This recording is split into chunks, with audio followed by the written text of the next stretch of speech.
संभाजीनगरमध्ये धक्कादायक प्रकार. नवसाच्या नावाखाली लपवली पतीची नपुसंकता, सासरच्या 10 जणांवर गुन्हा दाखल. छत्रपती संभाजीनगर शहरात लग्नानंतर फसवणुकीचा एक अत्यंत धक्कादायक प्रकार उघडकीस आला आहे. स्वतःच्या मुलामधील नपुसकत्व लपवण्यासाठी चक्क नवस आणि ब्रह्मचर्याचे कारण पुढे करण्यात आले. अखेर या प्रकरणी पीडित विवाहितेच्या तक्रारीवरून पती, सासू सासरे, नणंद आणि इतर नातेवाईकांसह एकूण 10 जणांवर फसवणूक आणि छळाचा गुन्हा दाखल करण्यात आला आहे. नेमकं प्रकरण काय? मिळालेल्या माहितीनुसार छत्रपती संभाजीनगरमधील एका उच्चशिक्षित तरुणीचा विवाह मोठ्या थाटामाटात पार पडला होता.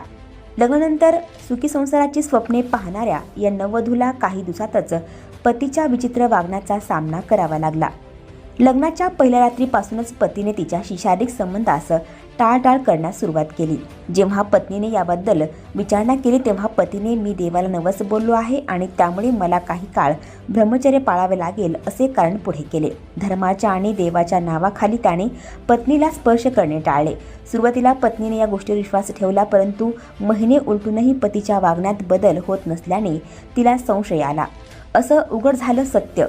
पतीने सतत शरीर संबंध टाळल्यामुळे विवाहितेने सासू-सासऱ्यांना याबाबत कल्पना दिली. मात्र सासरच्या मंडळींनी मुलाला समज देण्याऐवजी उडवाउडवीची उत्तरे दिली. अखेर पत्नीने पतीला वैद्यकीय तपासणीसाठी आग्रह धरला असता त्याने टाळाटाळ केली. कालांतराने वैद्यकीय अहवाल किंवा इतर पुराव्यातून पती नपुसंक असल्याची बाब समोर आली.